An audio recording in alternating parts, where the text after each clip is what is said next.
믿음의 계절, 새해가 2025년, 정말 믿음의 날, 하나님의 큰 은혜와 역사가 이루어지는 믿음의 시간, 믿음의 해가 되기를 축복합니다. 오늘 중보기도 시간에 챗봇이란 말씀이 단어가 있었습니다. 예. 자, 한번 보세요. 자, 오늘 제가 준비한 설교, 챗봇에 기초했겠습니까? 어땠겠습니까? 제게는 챗봇 GPT 4.0가 있습니다.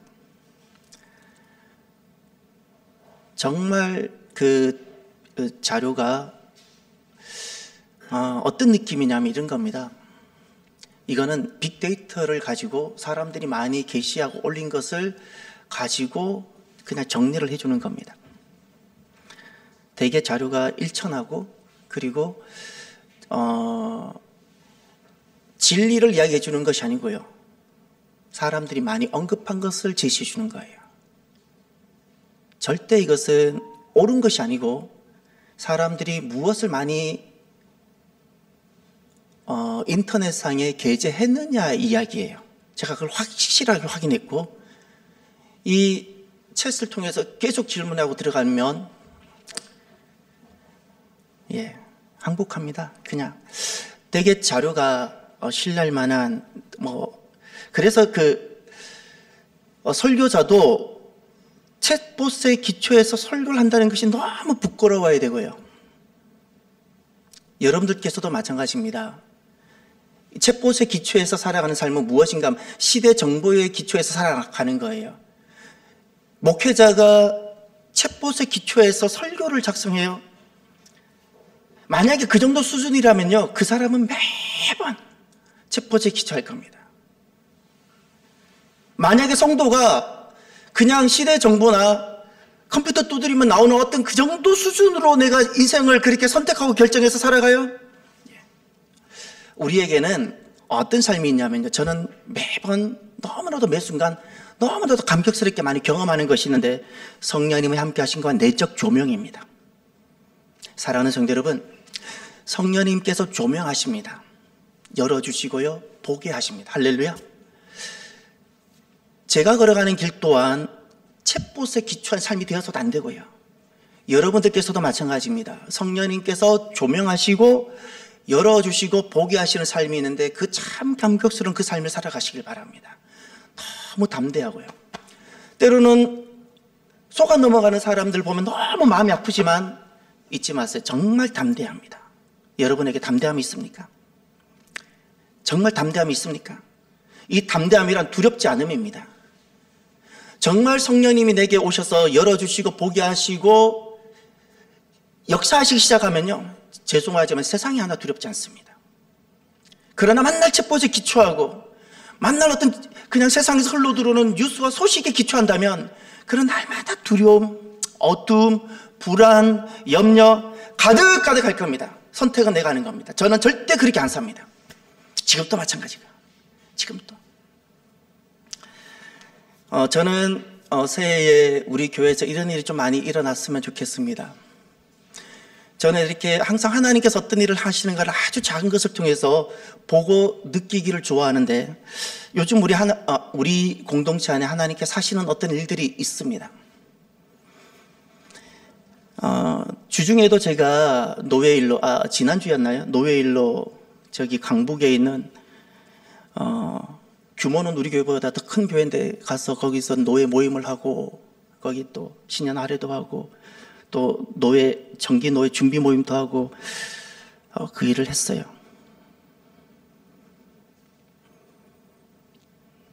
그거 보면서 제가 뭘 느꼈는지 아세요? 거기서도 섬기는 성도들이 있을 거 아니에요. 하나님께서 참사랑이라 이름하는 공동체 안에 얼마나 귀한 분들을 보내주시는가를 또 느꼈는데요, 우리 안에 이런 일이 좀 일어나야 돼요. 넉넉하지 않는 사람들이 더 많아져야 됩니다. 가난하라는 뜻이 아니고요, 우리 교회에 좀 실패하거나 좀 가진 것이 좀 적거나 배움이 적은 사람들이 얼마든지 올 수 있는 교회가 되어져야 돼요. 우리는 정말로 많이 배우고 정말 사회적 성적들이 훌륭한 사람들이 너무 많아요.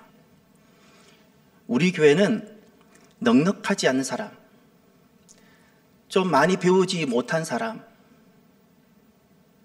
그리고 사업에 실패해서 지금 돈이 없는 사람, 당장 먹을 거리가 없는 사람도 올 수 있는 곳.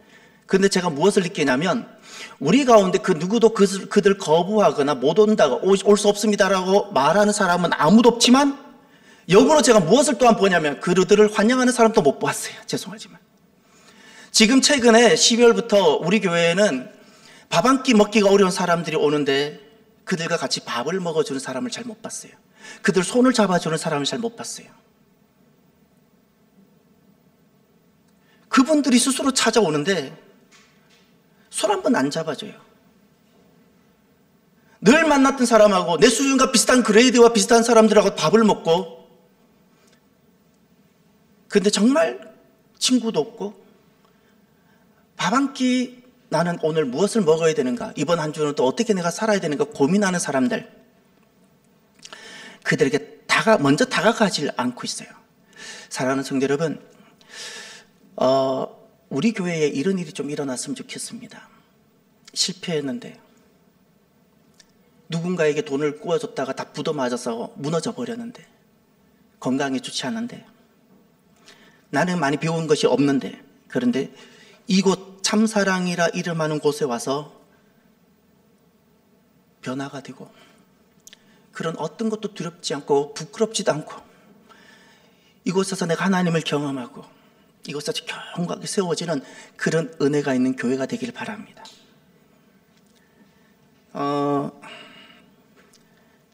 믿음이란 무엇일까요? 여러분, 초등학생이 여러분이 주일학교 교사라 여긴다면, 선생님 믿음은 뭐예요? 라고 질문한다면 여러분들께서는 그 초등학생들에게 믿음은 무엇이라고 설명하고 싶으세요? 정말 알면은요, 단순하게 말할 수 있어야 되고요. 모르면 설명이 길어요. 알 듯 말 듯 하면 설명이 너무 길고, 정말 알면은 단순하게 말할 수 있어요. 믿음이 무엇이죠?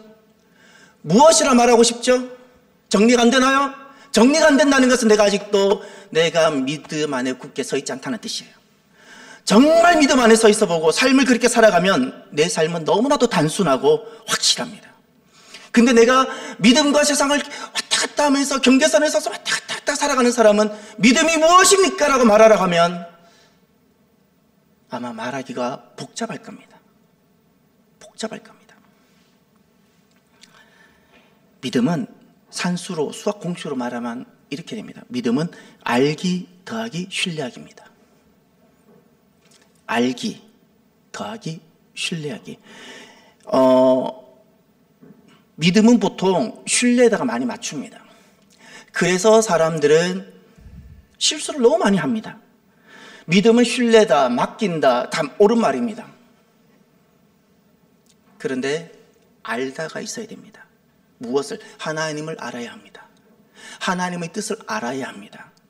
그리고 그 하나님과, 내가 알게 된 하나님과 하나님 뜻에 내가 신뢰하는 겁니다. 내가 맡기고 그분을 따라야 됩니다. 그분의 뜻을. 제가 오랫동안 하나님께 많이 질문한 것이 있습니다. 하나님 백성인데 왜 이렇게 뜻이 다릅니까? 이런 겁니다. 하나님 백성인데 모태신앙이라고 하는데, 때로는 교역자라 말하는데 왜 하나님 이렇게 세상을 보는 눈이 다르고 왜 이렇게 뜻이 다릅니까? 제가 너무 많이 질문을 해봤습니다. 왜 다를 것 같습니까? 그가 믿는 하나님이 다르고, 제가 믿는 하나님 다르고, 내가 믿는 하나님 다르고, 저가 믿는 하나님 다른가요? 하나님이 같은 하나님을 구했어요. 왜 다르죠? 왜 다를까요? 제가 이제 하나님께서 깨닫게 해주시는 것이 있어요. 하나님을 잘못 알고 있어요. 자, 믿음을 보세요. 믿음은 알다와 신뢰하다가 되어야 믿음이 되는 건데, 알다에 문제가 있다는 것을 제가 보게 됐어요. 모태신앙인데 알다에 문제가 있어요. 교역자인데 알다에 문제가 있어요. 하나님에 대한 지식, 하나님을 잘못 알고 있어요. 하나님의 뜻을 잘 알지 못하고 있어요. 예를 들어 드릴게요. 이스라엘 백성들 홍해를 건넜어요. 마라를 경험하고 엘림을 경험하고 손을 들면 이기고 손을 내리면 지는 하나님 함께 하시는 것을 경험했어요. 그들은 절대 하나님을 떠나지 않아요. 하나님이 몸에 새겨져 있는 사람들이에요. 하나님이 몸에 새겨져 있는 사람이에요. 하나님을 아는 것과 하나님을 잘 아는 것은 너무나도 다릅니다. 오늘 한국 교인들이 하나님을 아는 것에 멈췄기 때문에 하나님을 아는 하나님의 백성들이 하나님을 대적하고 있어요. 이스라엘 백성들이 출애굽하고 나서 홍해를 경험한 그 사람들이 금송아지 만들었습니다. 금송아지 만든 사람이 이방인이 아니고요, 애굽인이 아니라는 사실을 기억하십시오. 아침이면 만나를 먹는 사람들이, 내일이면 또 만나를 먹는 사람이며, 저녁이면 주님께서 공급하시는 메추라기를 먹는 사람이 그 시퍼런 대낮에 금송아지를 만들었는데, 정확하게 말하면 오늘 우리들은 그것을 금송아지 만들었다고 돌팔매질을 하고 있지만 그들은 절대 금송아지를 만든 게 아닙니다. 우상을 만든 게 아닙니다. 하나님을 만든 거예요. 자기들은 믿음 생활 잘 해보려고 하나님 외치면서 만든 거예요. 하나님이라고 외치면서 만든 것이 금송아지였어요. 절대 금송아지, 우상 만들지 않았어요. 잘 못 알기 때문에. 하나님을 잘 알지 못하면 일어나는 일들이에요. 하나님을 잘 알지 못하기에 나름 열심히 있는 사람들이 하는 실수, 이것을 속음이라 말합니다. 하나님을 아는데 정확하게 알지 못하면 속아요. 속습니다. 마귀는 거짓의 압이고요, 진리는요 선명합니다. 진리는 속지 않습니다. 그런데 어설프게 알면 반드시 속습니다. 금송아지 속아서 만든 거예요.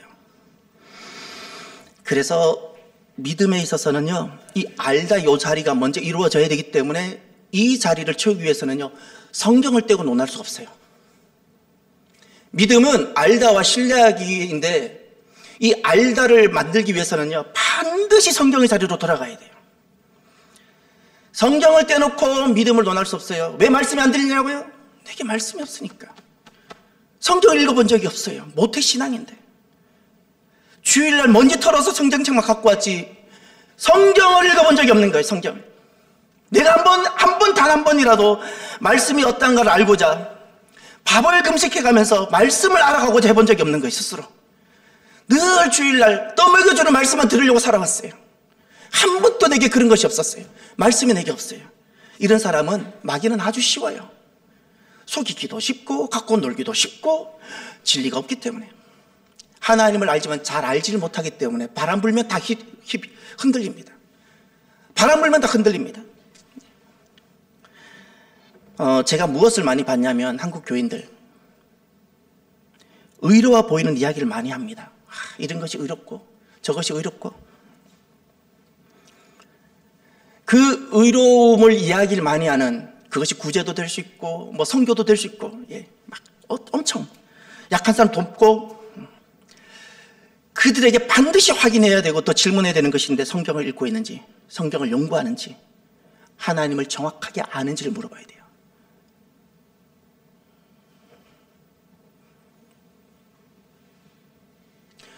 하루 종일 유튜브와 오만 가지 정보를 들으면서 하루 한 번 내가 스스로 말씀을 알고자 성경을 펼치질 않았어요. 그런 정신과 그런 스피릿으로 어떻게 하나님을 또 하나님 뜻을 분별해내겠습니까? 성경을 읽지 않고 성경을 연구하지 않고 하나님 말씀에 대한 분명한 지식이 있지 않으면 의로워 보이는, 선해 보이는 어떤 이야기들은 그것은 믿음이 아니고 자기 신념이라 부르는 거예요. 선행일지라도 자기 신념입니다. 성경의 가치와 비슷하다고 다 믿음이 아닙니다. 구제라고 다 믿음이 아니고, 성교라고 다 믿음이 아니고, 선행이라고 다 믿음이 아닙니다. 그냥 자기 신념일 뿐입니다. 믿음은 하나님 말씀을 그대로 배우고 따르려는 것과 정비례하는 겁니다. 그거 정비라는 겁니다. 사랑하는 성도 여러분, 내가 지금 얼마나 하나님 말씀을 조직적이고 그리고 정확하게 이해하고 알고 있는가를 점검해 보셔야 됩니다. 너무 약해요. 하나님 말씀과 하나님에 대한 지식이 너무너무 약해요. 그러니 너무 새해는 믿음의 기초를 세워가는데요, 말씀으로 꼭 돌아오시고요. 직분에 기초하지 마세요. 직분이 내 믿음을 증명하지 않습니다. 교역자란 이름, 목사란 이름이 결코 믿음을 증명하지 않습니다. 목사조차도 그렇다면 여러분은 더 그렇지 않겠어요? 제 눈에 얼마나 많은 목회자들의 그 믿음의 허울들이 보이는지 아세요? 그래서 꼭 말씀을 배우는데요, 말씀을 그대로 정리한 신앙 고백을 꼭 가지시길 바라요. 꼭 가지십시오. 그래서 새해는 믿음의 계절이 되시기를 바랍니다. 영적인 시간에는 두 계절이 있습니다. 하나가 행위의 계절이고요, 하나가 믿음의 계절입니다. 2025년도는 이 계절이 바뀌는 해가 되기를 바랍니다. 영적인 계절이어야 됩니다. 행위의 계절에서 믿음의 계절로 바뀌는 새해가 되시길 바랍니다. 행위로 살아가는 사람, 그리고 믿음으로 살아가는 사람, 행위로 살아가는 사람에서 시대 가치와 세상의 정보와 체포수로 살아가는 사람들, 늘 세상의 뉴스와 세상의 정보의 기초에서 살아가는 사람들이 믿음으로 살아가는 복된 원년이 되시기를 바랍니다. 믿음의 계절이 있습니다. 똑같이 살아가도요, 믿음의 계절을 살아가는 사람이 있는가 하면 여전히 행위의 계절 살아가는 사람이 있습니다. 믿음의 계절이 있습니다. 이 영적 계절의 전환 기준이 있는데, 그럼 오늘 말씀 첫 번째, 영적 계절의 전환 기준이 있습니다. 그것이 무엇일까요? 이제 오늘 본문을 보십시오.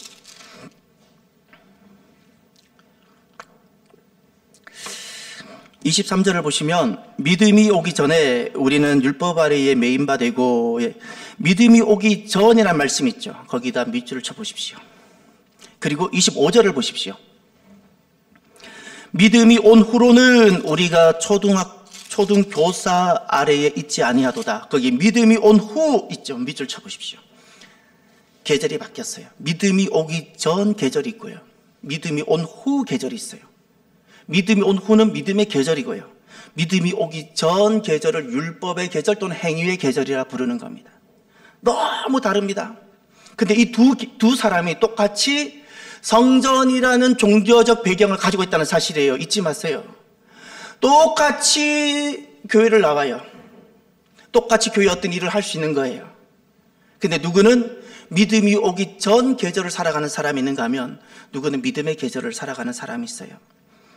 영적 계절의 전환 기준은 딱 한 가지입니다. 믿음이 오다입니다. 잊지 마세요. 믿음이 오다. 믿음이 오다. 믿음이 오다는 것은 도대체 무엇일까? 믿음이 오다. 그러면 이제 하나하나 좀 더 이렇게, 믿음이 오다는 것, 밖에서부터 들어왔다는 뜻입니다.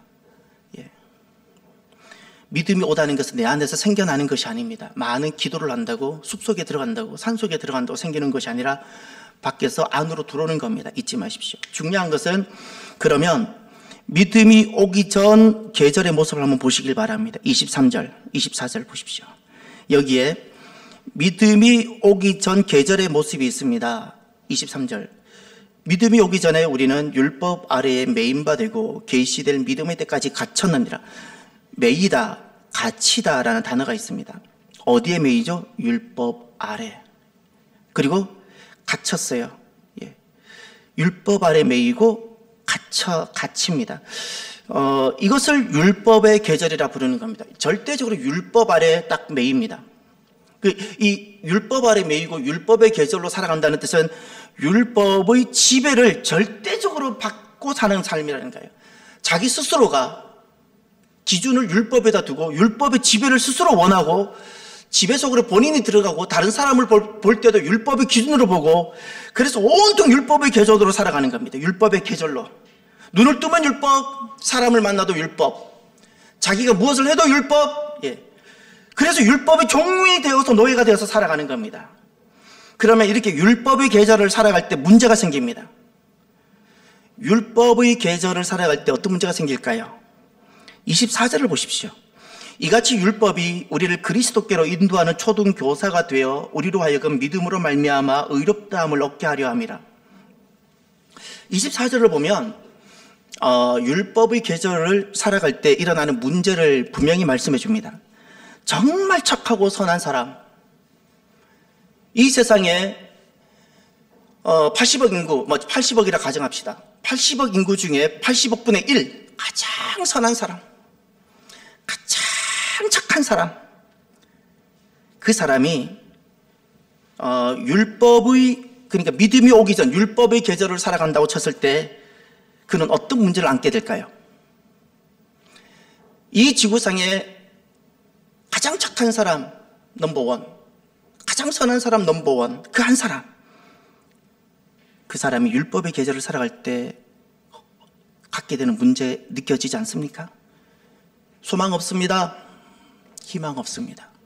절대 희망이 없습니다. 99개를 그 사람이 다 지켜도 한 개를 어기는 순간 율법을 범한 자가 됩니다. 이 땅에 가장 선한 사람, 그 사람이 99개의 모든 율법을 다 지켜왔을지라도 단 한 가지 율법을 마음으로라도 어겼다면 그는 범법한 자고 그는 죄인이며 지은 죄에 대한 책임을 받아야 되고 그는 예비된 것은 영원한 사망뿐입니다. 영원한 사망일 뿐입니다. 그래서 율법의 계절을 살아가는 아무리 착한 사람, 아무리 선한 사람일지라도 그들에게 공통점이 있습니다. 두려움, 근심, 염려, 이것이 떨어지지 않습니다. 그림자처럼. 나름 의로운 어떤 선행 같은 것을 하고 남을 도와주는 어떤 행위를 할지라도 늘 따라오는 두려움, 근심, 걱정. 어떤 내가 보상을 받아보려고 더 어떤 선한 일을 해보려고 하고 절대 그림자가 지워지지 않습니다. 그림자가 지워지지 않습니다. 잠을 잘 때도 그림자가 떠나지 않고 두려움이라는 그림자, 불안이라는 그림자, 근심이라는 그림자가 항상 나를 삼키는 겁니다. 그래서 율법의 계절을 살아갈 때 사람들이, 그래도 영적인 사람들이 갈망하게 되는 것이 있습니다. 그것이 무엇일까요? 다시 24절을 보십시오. 이같이 율법이 우리를 그리스도께로 인도하는 초등교사가 되어 우리로 하여금 믿음으로 말미암아 의롭다함을 얻게 하려 함이라. 진짜 사람은 하나님의 형상을 본질적으로 갖고 있기 때문에 처음에 사람들이 내가 착함과 선함으로 하나님께 이르러 보려고 하다가 거기서 절망을 경험하고 나서 율법의 계절을 살아가고 있는 사람들에게 무엇이 생기는가? 메시아 소망이 생기는 겁니다. 내가 아무리 노력하고 내가 착한 일을 많이 하고 선행을 많이 해도 내가 이 절망에서 내가 벗어날 수 없구나. 나는 여전히 죄인이고 결국 나는 죽을 수밖에 없는, 영원히 죽을 수밖에 없는 사망이 예비되어져 있는 존재이구나. 그래서 내가 나의 이 절망, 나의 이 두려움, 나의 이 모든 사망에서 건져줄 나는 스스로 이제 못 벗어나요. 이런 것도 해보고 저런 것도 다 해봤지만 나는 여전히 내가 죄인이라는 것에서 벗어날 수 없다는 것을 내가 알게 되고 비로소 나를 이 절망과 사망에서 건져줄 구원자, 메시아를 찾게 됩니다. 이것이 율법의 부정적인 기능이에요. 그래서 그 사람은 이제는 내가 선행이나 행위로 인한 구원을 내려놓기 시작합니다. 행위로 인한 자기의, 행위로 인한 것을 내려놓을 때 비로소 눈에 보이는 분이 예수님이세요. 이것이 바로 믿음이 오기 전 율법의 계절을 살아가고 있는 사람들의 모습입니다. 그러면 두 번째로 믿음이 오다 그 이후의 계절의 모습을 한번 보시길 바랍니다. 믿음이 온 이후 살아가는 시간의 모습이 있습니다. 25절. 믿음이 온 후로는 우리가 초등교사 아래에 있지 아니하도다. 초등교사라 그랬죠. 초등교사가 바로 율법을 말합니다. 절망을 경험함으로 결국 그리스도를 소망하게 만드는 것이 율법의 역할이었던 겁니다. 그것을 초등교사라고 표현한 겁니다. 그런데 믿음이 오고 나면 계절이 바뀝니다. 율법으로부터 해방이 된다는 겁니다. 우리가 초등교사 아래 있지 아니하다. 더 이상 율법에 의지하지 않는다는 겁니다. 나의 어떤 선행, 나의 어떤 의, 그것이 더 이상 나에게 기준이 되지 않습니다. 그 나의 의가 내 삶의 자랑이 되지 않습니다. 다른 사람을 볼 때도 그런 기준으로 보지 않습니다. 그런 기준으로. 전에는 온통 율법으로 다른 사람을 보았어요. 근데 계절이 바뀌고 내게 믿음이 딱 오고 나면 이제는 나 자신도 다른 사람도 그렇게 보지 않게 됩니다. 왜일까요? 두 가지 이유가 있습니다. 26절에서 한 가지 찾으시고 27절에서 한 가지 찾아보십시오. 믿음이 오고 나서는 왜 더 이상 선행과 도덕이 자기 기준이 되지 않고 다른 사람을 볼 때도 선행과 도덕으로 윤리로 사람을 보지 않는지. 26절, 너희가 다 믿음으로 말미암아 그리스도 예수 안에서 하나님의 아들이 되었으니, 거기 정확하게 26절 앞에 왜냐하면이 들어가야 됩니다. 왜냐하면 너희가 다 그 믿음으로 말미암아 그리스도 예수 안에서 하나님의 아들이 되었기 때문입니다. 예, 믿음입니다. 할렐루야, 믿음. 더 이상 선행이나 도덕, 율법의 계절에서 너무나도 중요했던 이것들, 팩트라고 말하면서 너무나도 중요했던 이 율법의 계절에서 거의 기준이 되었던 이 모든 것들, 더 이상 우리가 그것이 기준이 되지 않는 이유는 믿음 때문이라는 겁니다. 근데 그러면 그 믿음이란 도대체 무엇일까? 그 믿음을 이야기하면 사람들은 율법의 행위는 너무나도 선명한데 믿음은 도대체 무엇이지? 모호해질 것 같아요. 아니요. 믿음은 더 선명합니다. 믿음을 이렇게 바꿔주세요. 하나님의 은혜입니다. 하나님의 은혜로 그리스도 예수 안에서 하나님의 아들이 되었어요. 그래서 믿음의 계절이 바뀌면 온통 은혜로 살아갑니다. 하나님 은혜로 살아갑니다. 목회를 하는 것은 성경을 많이 알기 때문이 아니고요. 하나님 은혜 때문에 목회를 하는 것이고요.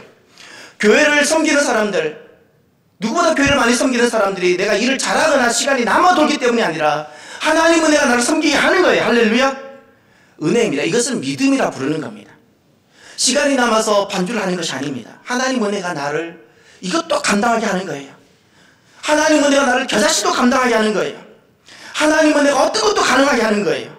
그것을 믿음이라고 말하는 거예요. 믿음이라고. 또 하나 이유가 더 있습니다. 27절을 보십시오. 누구든지 그리스도와 합하기 위하여 세례를 받은 자는 그리스도 옷 입었느니라. 그 누구든지 앞에 또 왜냐하면 넣어야 돼요.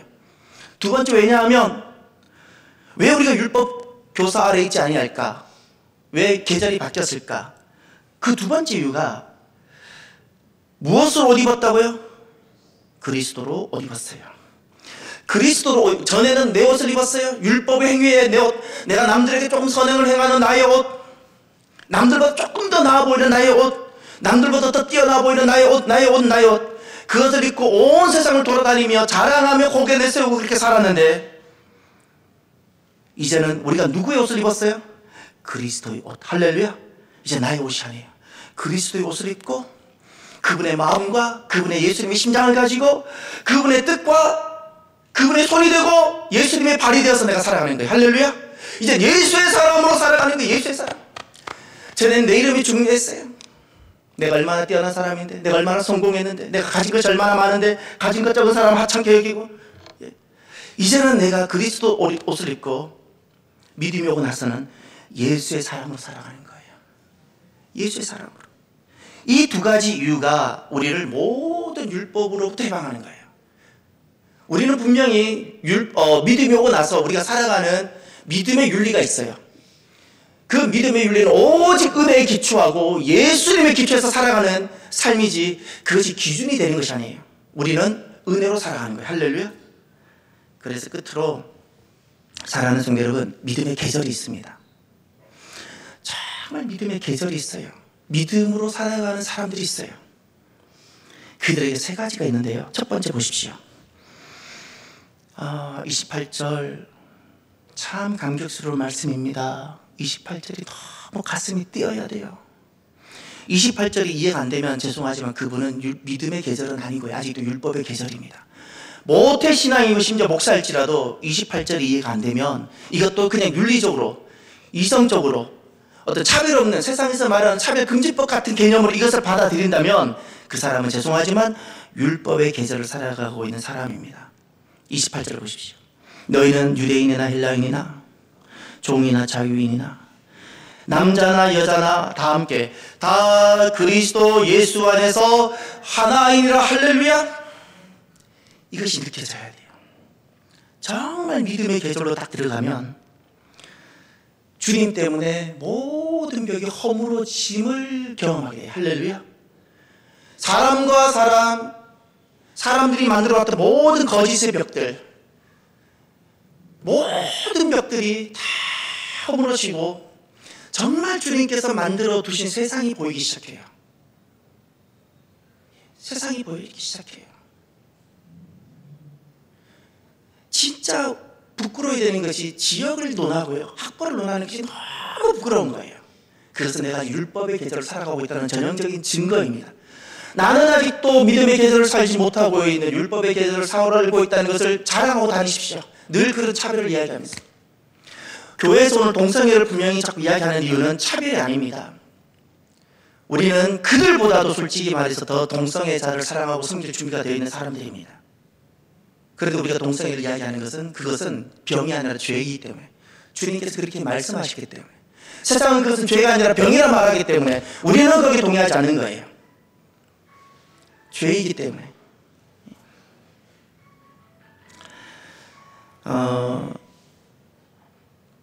모든 벽이 허물어지고 오직 예수로 살아가게 됩니다. 이것이 믿음의 계절로 살아가는 모습입니다. 이게 참 복인 겁니다. 두 번째 모습을 보십시오. 29절을 보시면 너희가 그리스도의 것이면,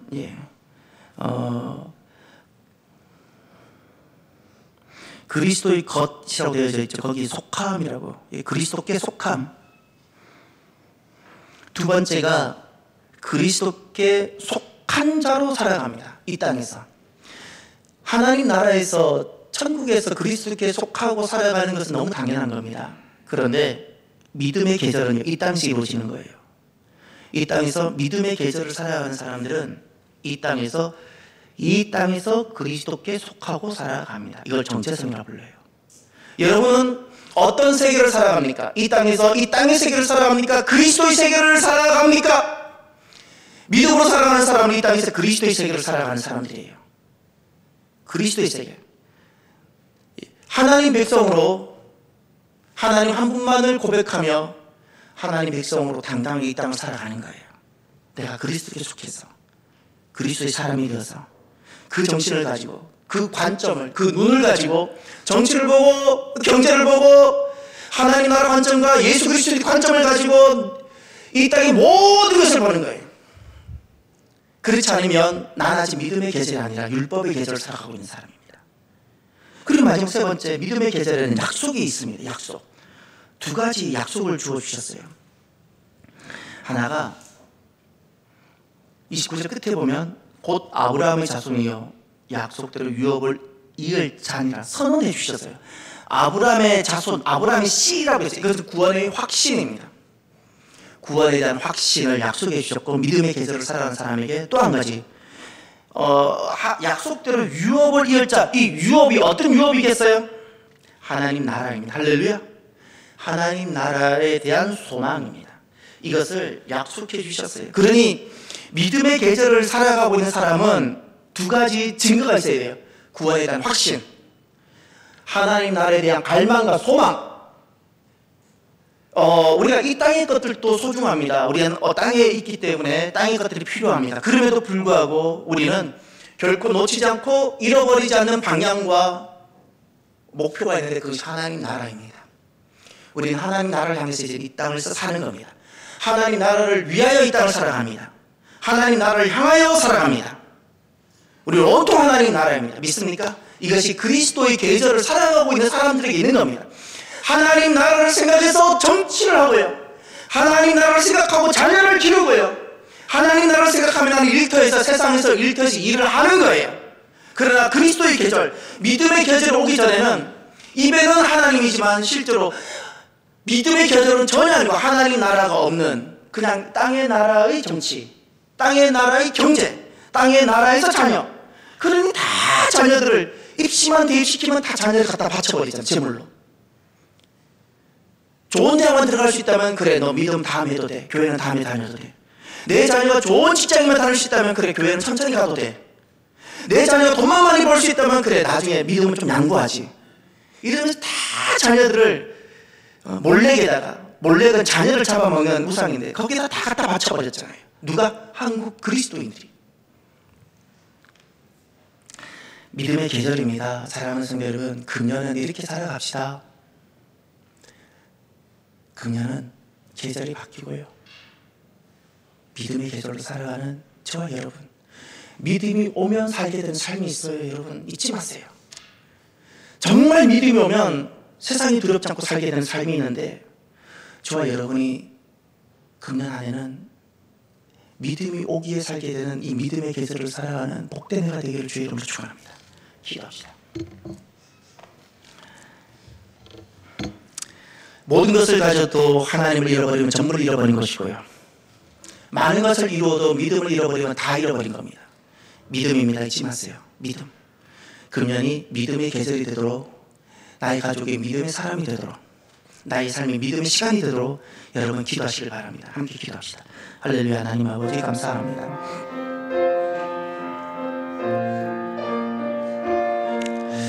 하나님 아버지, 주님을 찬양합니다. 하나님 찬양합니다.